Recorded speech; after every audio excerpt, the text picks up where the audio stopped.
Well तो क्या खत्म होगा आरसीबी के फैंस का 18 सालों का इंतजार। क्या आईपीएल 2025 की ट्रॉफी होगी आरसीबी टीम के नाम? क्या रजत पाटीदार बनेंगे आरसीबी के पहले कप्तान जो करेंगे आईपीएल की ट्रॉफी को अपने नाम? वेल दोस्तों, आरसीबी ये वो टीम है जो कि आईपीएल 2025 में हमें सबसे अलग नजर आ रही है। मतलब आरसीबी की टीम की अगर बात करी जाए तो आरसीबी की टीम ने अपने पहले ही 2 मैचेस जीत के पूरी आईपीएल समाज को यह संदेश दे दिया है कि भाई साहब इस आरसीबी की टीम को हल्के में मत लेना, क्योंकि ये आरसीबी फ्लावर नहीं फायर है। एंड आरसीबी की टीम ने चेन्नई के मैदान पे, या यूं कह दो चेन्नई के चेपॉक के मैदान पे 6155 दिनों के बाद भाई साहब कोई मैच जीती है।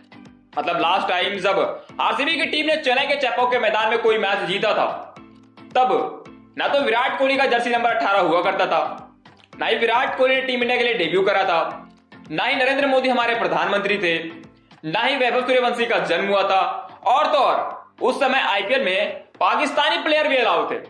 मतलब आप समझ सकते हो कि यह जीत कितने लंबे समय के बाद आरसीबी के नसीब में आई है। तो क्या इसी जीत के साथ आरसीबी की टीम आईपीएल का भी खिताब अपने नाम कर पाएगी? कल दोस्तों अगर हम करें मैच की बात, तो इस मैच में आरसीबी की टीम हमें पूरी तरीके से अलग नजर आई। एंड जिस तरीके से उन्होंने वन साइड मुकाबले में चेन्नई के चेपॉक के मैदान में भाई साहब चेन्नई को हराया, वो नेक्स्ट लेवल की फीलिंग देके जा रही है।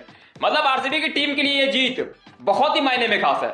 ना सिर्फ चेन्नई में जीत की, बल्कि भाई साहब बैक टू बैक आरसीबी की टीम ने इस आईपीएल सीजन में मैच जीते हैं, वो भी 2 बड़ी टीमों के अगेंस्ट, जो कि दोनों ही टीमें आरसीबी की आर्च राइवलरी टीम मानी जाती है।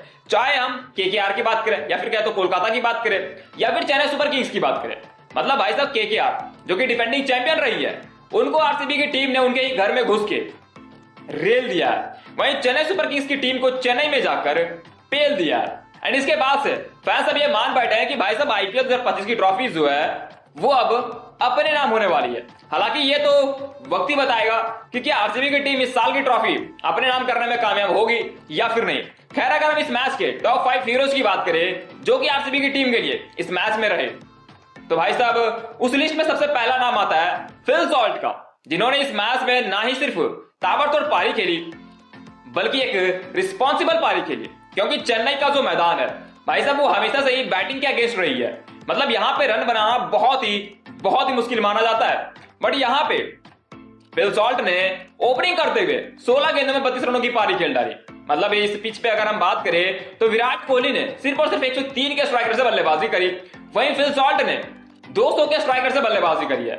मतलब आप समझ सकते हो कि फिल सॉल्ट ने इस मैच में क्या करा। इसीलिए उनको हीरोज की कैटेगरी में भाई साहब पहले नंबर पर आज जगह मिली है। क्योंकि आरसीबी की टीम 190 क्रॉस कर रही है, तो उसमें सबसे बड़ा योगदान अगर किसी खिलाड़ी का है तो भाई साहब वो फिल सॉल्ट ही है। क्योंकि स्टार्टिंग में टीम को शुरुआत देना Phil Salt and Virat Kohli का ही काम है। बट यहाँ पे विराट कोहली आज फ्लॉप नजर आए थे।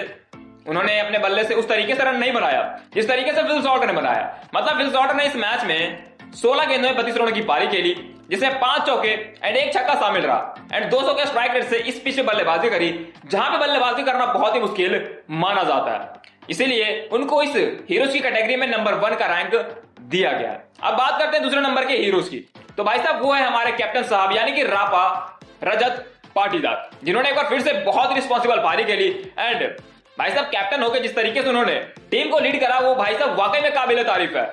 मतलब रजत पाटीदार ने इस मैच में 32 गेंदों में 51 रनों की पारी खेली, जो कि इस मैच का सबसे हाई स्कोर रहा।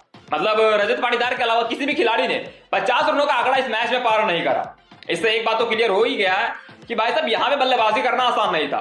एंड हमारे कैप्टन रजत पाटीदार ने इस पिच पे उस तरीके की बल्लेबाजी करी जिस तरीके से वो नॉर्मल ग्राउंड पर किया करते हैं। एंड इसी वजह से इस मैच के दूसरे हीरो रजत पाटीदार रहे। उन्होंने अपनी इस पारी में 3 छक्के एंड 4 चौके जड़े, एंड उनका स्ट्राइक रेट 160 के आसपास का रहा। अब अगर हम बात करें इस मैच के तीसरे हीरो की, तो वो रहे टीम डेविड। भाई साहब हैरान मत होइएगा, अगर आपको लग रहा है कि सिर्फ 8 गेंदों में 22 रन बना के कोई हीरो बन सकता है, तो भाई साहब आप ये भरम तोड़ दो, क्योंकि वाकई में तीसरे हीरो टीम डेविड ही है।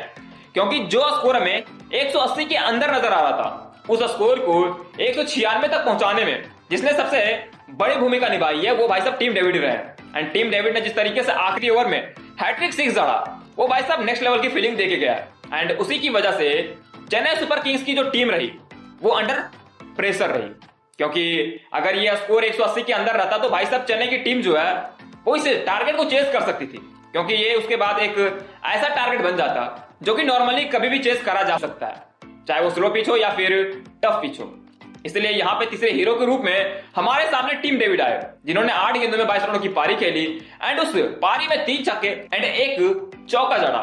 इसके अलावा अगर हम बात करें चौथे हीरो की तो भाई साहब वो रहे नो डाउट जोश हेजलवुड, जो कि आरसीबी की टीम में एक अलग ही भौकाल मचाते हुए नजर आते हैं। मतलब जोश हेजलवुड की जितनी भी तारीफ करी जाए भाई साहब कम है, क्योंकि बैक टू बैक आरसीबी अगर मैच जीत पा रही है तो उसमें सबसे बड़ा योगदान जोश हेजलवुड का ही है, क्योंकि जिस तरीके से वो गेंदबाजी कर रहे हैं भाई साहब उस तरीके से कोई और गेंदबाज आरसीबी के लिए गेंदबाजी नहीं कर पा रहा है। मतलब इस मैच में भी उन्होंने लाजवाब गेंदबाजी करी।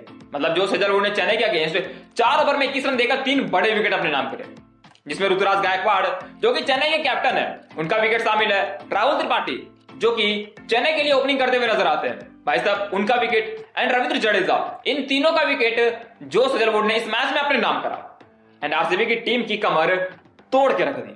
एंड इसीलिए जोश हेजलवुड हीरोज की कैटेगरी में चौथे नंबर पे मौजूद है। अब अगर बात करें हम आरसीबी के टीम के फाइनल हीरो यानी 5वें हीरो की, तो नो डाउट वो है हमारे यश दयाल, जो कि काफी अंडररेटेड गेंदबाज हैं। मतलब आरसीबी की तरफ से वो एक अलग ही गेंदबाज के तौर पे नजर आते हैं। एंड यश दयाल मानो अपनी गेंदबाजी से ये कहना चाह रहे हो कि भाई साहब ये वो यश दयाल नहीं है जो कि गुजरात टाइटंस के लिए गेंदबाजी करा करता था। भाई साहब ये यश दयाल आरसीबी वाला है, जो कि फ्लावर नहीं बल्कि फायर है। मतलब उन्होंने इस मैच में 3 ओवर में 18 रन देकर 2 विकेट अपने नाम करे, जिसमें 2 बहुत ही बड़े विकेट शामिल रहे। पहला भाई साहब सचिन रविंद्र का एंड दूसरा शिवम दुबे का। एंड ये दोनों वो बल्लेबाज है जो भाई साहब किसी भी टाइम गेम को पूरी तरीके से पलट के रख सकते हैं। एंड यहाँ पे यश दयाल ने अपनी बेहतरीन गेंदबाजी से सचिन रविंद्र एंड शिवम दुबे को बहुत ही सस्ते में पवेलियन भेज दिया एंड आरसीबी की टीम को इस मैच में 50 रनों से जीत दिलाने में बहुत ही बड़ी भूमिका निभा दी। वेल दोस्तों, आपके अकॉर्डिंग इन 5 हीरो में से मेन हीरो कौन रहा, हमें उस खिलाड़ी का नाम आप कमेंट करके बतला सकते हो। एंड अगर आपको ये रिपोर्ट जरा सा भी अच्छा लगा हो तो भाई साहब वीडियो को लाइक एंड चैनल को सब्सक्राइब जरूर कीजिएगा। मिलता है नेक्स्ट वीडियो में नेक्स्ट रिपोर्ट के साथ, तब तक के लिए जय हिंद।